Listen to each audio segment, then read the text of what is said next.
جو بندہ 3 دفعہ سورت انا انزلنا پڑھتا ہے، 3 دفعہ دن کے کسی وقت میں، اس کو اللہ پاک اپنا مرنے سے پہلے خود جلوہ دکھائیں گے۔ جو ایک فائدہ بتا رہا ہوں، جو بندہ وضو کے بعد صرف 1 دفعہ سورت انا انزلنا پڑھتا ہے، یہ ایک اور فائدہ بتا رہا ہوں، میں اللہ پاک اس کے لیے رحمت کا ایک ایسا دروازہ کھولتے ہیں جو آج تک کسی کے لیے نہیں کھلا۔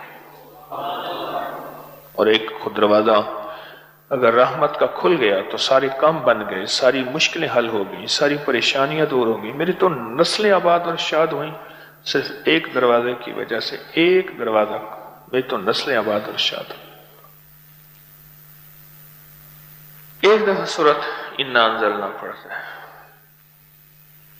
اور جو بندہ دن کے کسی وقت میں 3 دفعہ سورت انا انزلنا، سورت قدر پڑھتا ہے، اور میں اللہ پاک قیامت کے دن اس سے بلا کے کہیں گے کہ میں تجھ سے راضی ہوں، تو مجھ سے راضی ہے، جا ایسی جنت میں جہاں سے کبھی نکالا نہیں جائے گا۔ اور 3 دفعہ سورت انا انزلنا وبائی بیماریوں کا، وبا کا علاج ہے، وبا کا۔ میں اپنے بڑوں کی پرانی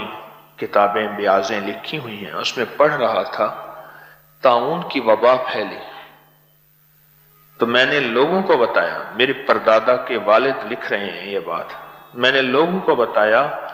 سورت قدر 3 دفعہ دن میں بار بار پڑھو، جو پڑھے گا وبائی تکلیفوں پریشانیوں سے دور ہو جائے گا۔ پھر میں نے بابا فرید شکر گنج رحمت اللہ علیہ کے ملفوظات میں، تجربات میں یہ پڑھا۔ پھر ایک بزرگ تھے مولانا یعقوب نانوتوی رحمت اللہ علیہ، اللہ والے تھے، ٹھیک، ان کے تجربات میں پڑھا کہ جو بندہ 3 دفعہ سورت انا انزلنا پڑھتا ہے، وبائی بیماریاں اور جسمانی بیماریاں اس سے دور رہتی ہیں۔